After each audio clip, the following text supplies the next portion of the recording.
के अंदर जब हम भक्ति की तरफ नजर डालते हैं, एक चीज मिलती है।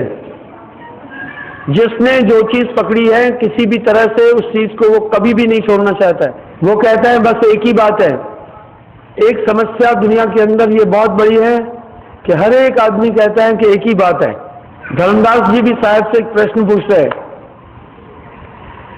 कोई कहे कर्माधीना, हे सदगुरु, कोई कहते हैं कर्म से उसकी प्राप्ति होगी, कोई कहे विद्या बस की ना, कोई योग कोई व्रत बताए, कोई तीरथ कोई मूरत ध्यावे,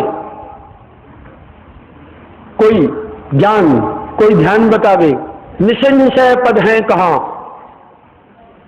सो मन को समझाए। आखिर क्या उपयुक्त है? परम तत्व की प्राप्ति के लिए सबसे उपयुक्त क्या है? आपसे प्रार्थना है कि कृपा करके बतलाओ। साहब ने क्या एक सुंदर शब्द कहा, जो प्रतीत होए मन तोरे, भव को मेट शरण रह मोरे। हे धर्मदास, अगर तुझे यकीन है तू सिर्फ मेरे शरणागत हो जा। शरणागत एक जबानी खर्च नहीं है। शरणागत एक तत्व है भक्ति का। ये शरणागति किसके शरणागत जाएं? शरणागति का लक्ष्य क्या है? शरणागति का लक्ष्य है, हे प्रभु, मैं अपनी क्षमता से तुम तक नहीं पहुंच सकता हूं। मैं अपनी कोशिश से, अपनी चेष्टा से, अपने उपक्रम से तुम्हें प्राप्त नहीं कर सकता। अक्षमता जाहिर करती है कि ये मुझसे नहीं हो सकता। इसलिए मैं तुम्हारी शरणागति हूं। क्या ये केवल हम शरणागति है ये बोलने से काम चल जाएगा क्या? नहीं, शरणागति के भी कुछ सिद्धांत हैं। साहिब वाणी में शरणागत के सिद्धांत बोल रहे। शरणागत जबानी खर्च नहीं है। शरणागति भी आस्था का एक बिंब है। अगर आप जिसके शरणागत है अन्य कार्य भी कर रहे हैं तो वो शरणागति भंग हो जाती है। अगर आपकी शरणागति यथार्थ है, सच है और पूर्ण समर्पण से है तो वो शरणागति संसार सागर से पार करती है। साहब ने शरणागति पर बड़े शब्द बोले।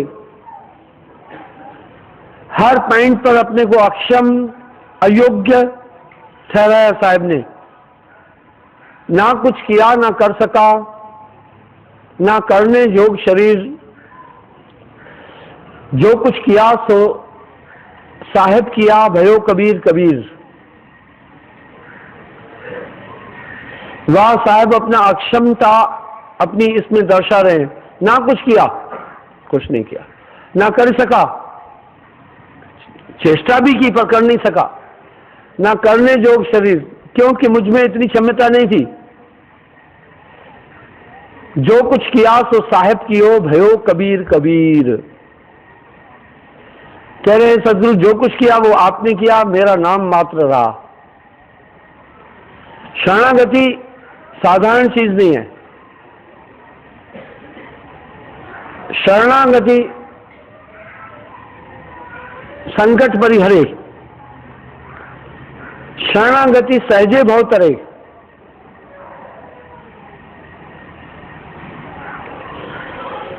जो जाकी शरणागति ताको ताकी लाज।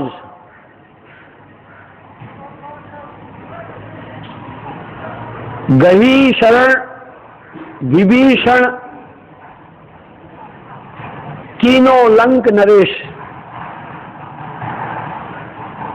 ये शरणागति संसार सागर से पार होने का सबसे सहज मार्ग है।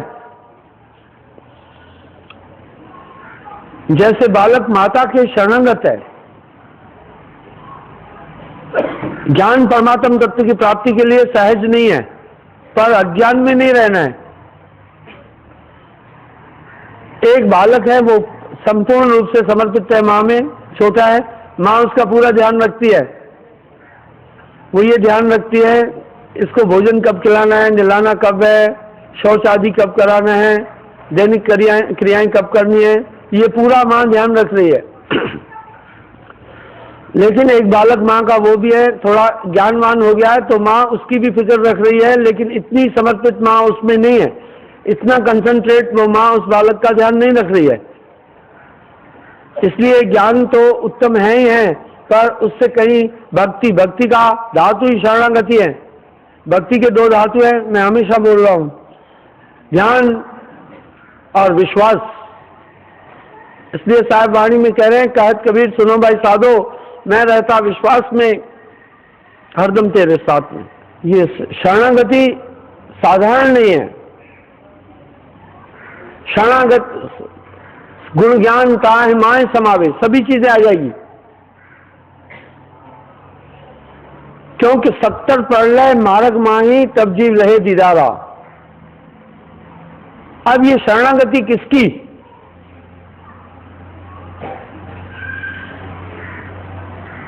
सदगुरु की शरणागति, गुरु की शरणागति। ये शरणागति यथार्थ हो तो भक्ति संपन्न हो जाएगी, भक्ति पूर्ण हो जाएगी। ज्ञान ध्यान ताहिमाय समावे, जितनी भी चीजें शरणागत में स्वयं आ जाएगी। कैसा पहचान करें, क्या पारख है, क्या लक्षण है, क्या गुण है शरणागति के? शरणागति के लिए हमें क्या आचरण करना पड़ेगा? भाई शाकाहारी होने के लिए हमें मांस मदिरा का त्याग करना पड़ेगा, तो हम शाकाहारी हो गए। इसी तरह शरणागत के लिए क्या करना होगा? साहिब वाणी में कह रहे हैं, शरणागत के खटगुण कहिए, ताका ब्योरा याविद लहिए। शरणागत ऐसे ही नहीं है, शरणागत के कुछ नियम है। प्रथम कह रहे हैं, विधि निषेध नहीं गुरु की टेवा, किसी भी तरह गुरु का शब्द नहीं काटना। ये गुरु का शब्द क्यों नहीं काटना? गुरु का शब्द सीढ़ी है परमार्थ की, वो हर एक शब्द आपके कल्याणार्थ है। गुरु वचना लोपे ताऊं पर यमराजा कोपे। आप जिसके शरणागत हैं उसके सिद्धांत का तो अनुकरण करना ही होगा ना, नहीं तो फिर शरणागति कैसी? साथ करें, गुरु के शब्द का उल्लंघन करता है, उस पर यमराज भी कुपित होता है। गुरु बताए पूरब को, चेला पश्चिम जाए, हृदय कपट की टाटरी कैसे मिलिए आए। अर्थात साहिब कह रहे हैं, गुरु बताए एक दिशा, चेला अपनी मर्जी से चले तो नहीं पहुंच पाएगा। गुरुमुख बनिए भौजल तरिए। आखिर यहां गुरुमुख बनने की जरूरत क्या पड़ गई?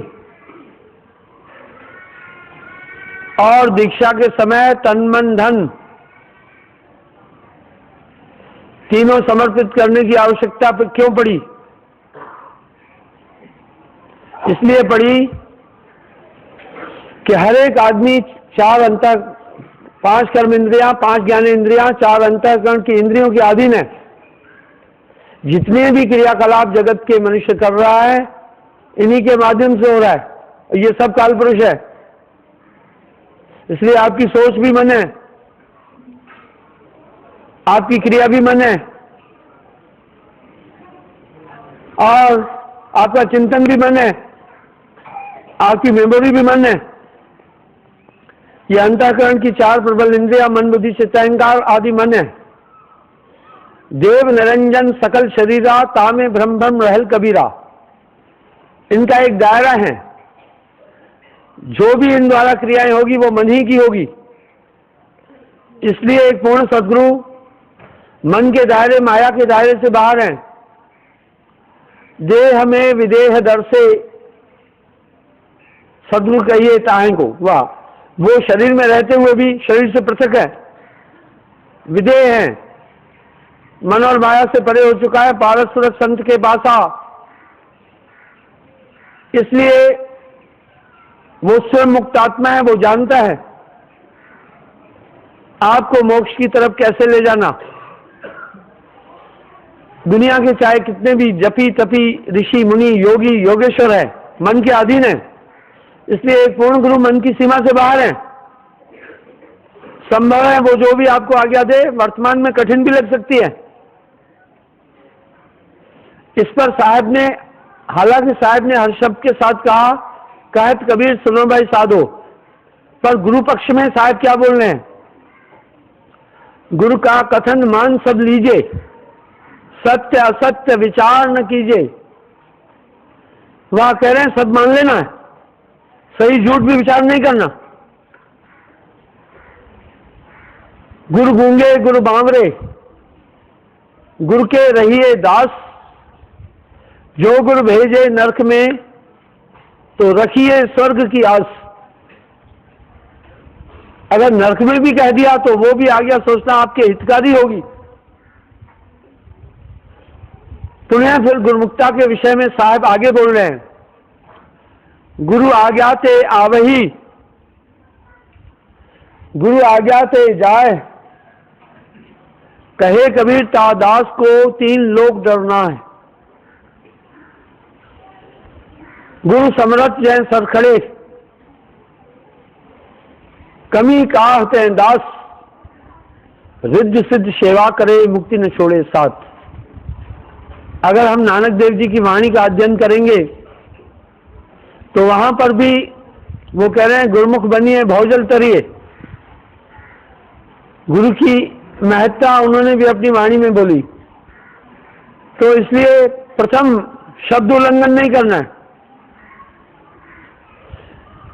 गुरु आज्ञा निरखत चले, निरखने का मतलब देखता चले, वो आपके मोक्ष रूपी अटारी तक पहुंचने के पायदान है। जैसे मणि है भुजंग, यानी पूरा निरखता चले। कहे कबीर धर्मदास से यही गुरुमुख को अंग, गगन मंडल में उर्दमुख कुइया, गुरुमुख साधु बरबर पिया, निगरा प्यास मरे बिन किया, जाके ही अंधियारा है। अध्यात्म जगत है ही गुरुमुखों के लिए। अगर आप वेदों को भी उठाकर देखेंगे तो वहां गुरुमुक्ता का बहुत बड़ा महात्म बोला गया। वेद कह रहे हैं ध्यान मूलम गुरु रूपम, पूजा मूलम गुरु पादकम, मंत्र मूलम गुरुवाक्यम। वाह, गुरुवाक्य गुरु का शब्द महामंत्र है।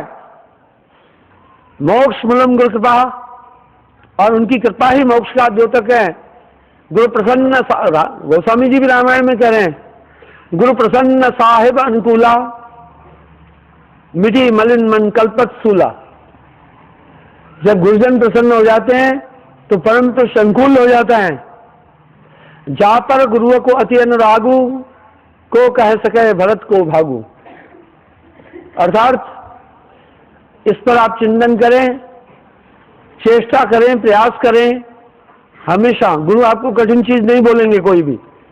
आपकी क्षमता के अंदर ही गुरु आपको कसौटी पर कभी नहीं खड़ा करना चाहता है। आपकी क्षमता के अंदर की चीजें बोलेंगे। गुरु नहीं कहेगा उड़ जाओ, वो समझ रहा है कि आप में उड़ने का संसाधन आपके पास नहीं है। तो इसलिए प्रथम कह रहे हैं विधि निषेध नहीं गुरु की सेवा। अब कैसा शब्द गुरु का, उदाहरण के तौर पर ध्यान में, जो हमसे संबंधित होता है, दीक्षा लेता है, हम उनको 7 नियम बताते हैं। ये शब्द हुए, सत्य बोलना, दूसरा मांस न खाना, तीसरा शराब न पीना, चौथा परिस्त्री गमन न करना, पांचवा जुआ न खेलना, छठा चोरी न करना, सातवां हक की कमाई खाना। इन 7 नियमों का पालन बताया। ये क्यों? अगर हम मानवीय आधार पर भी देखें तो ये गुण आमतौर पर माता पिता भी अपने बच्चों को बताते हैं, पर अध्यात्म भक्ति में इनकी नितांत आवश्यकता है। ये अंतःकरण को निर्मल करने के लिए है। मैं लोगों से कहता हूं, झूठ बोलना छोड़ो, महान बन जाओगे।